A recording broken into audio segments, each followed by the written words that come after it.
Relationships aren't destroyed by a single fight, they wear down over time.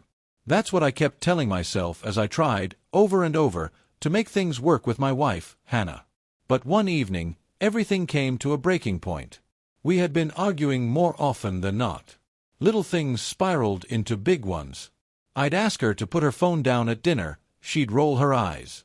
I'd suggest a weekend away, she'd say I was clingy. I tried to laugh it off, to remind myself that marriage takes patience, but deep down, I felt invisible in my own home. That night, we were sitting in the living room when the argument began. I don't even remember the trigger. Maybe it was about finances, maybe about how little time we spent together. What I do remember is the word she spat out, sharp and cold. "You act like I couldn't replace you in a day." The room went silent. I stared at her, stunned. My chest tightened, my throat dry. Replace me? Was that how she saw me? Not as her husband, her partner, but as something disposable? She leaned back, arms crossed, clearly convinced she had won the argument. But instead of exploding, something inside me settled. Calm. Clear. I stood, walked into the kitchen, and poured myself a glass of water. She called after me, "Oh, come on, don't sulk. I'm just being honest."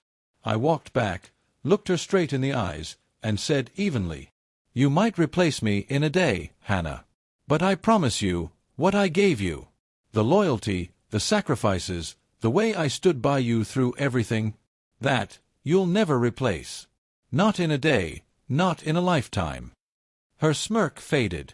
I continued, "And if I'm so easy to replace, maybe you should go ahead and try. Because I'm done begging to be valued. I know what I bring to this marriage, and it's worth more than your mockery." For once, she didn't have a comeback. She just sat there, her lips parted, speechless. I went upstairs that night and slept in the guest room. The silence in that space was heavy, but it was the first time in months that I felt a strange sense of peace. The next morning, Hannah was unusually quiet.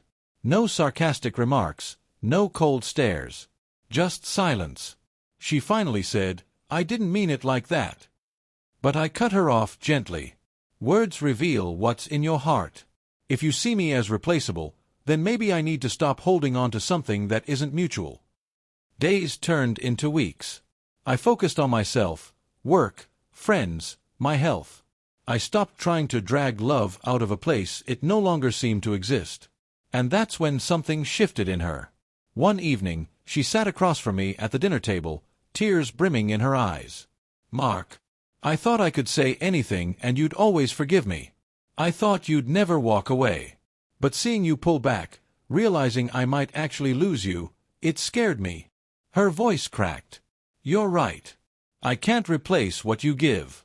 I just didn't see it until you stopped fighting for me." I listened, my heart conflicted. I had loved this woman for years.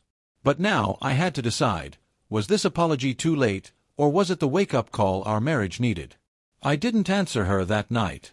I told her I needed time. Because while she might have been speechless after my reply, I was the one who finally understood. The real question wasn't whether she could replace me. It was whether I was willing to stay with someone who once thought I was replaceable. And that answer would take more than a day.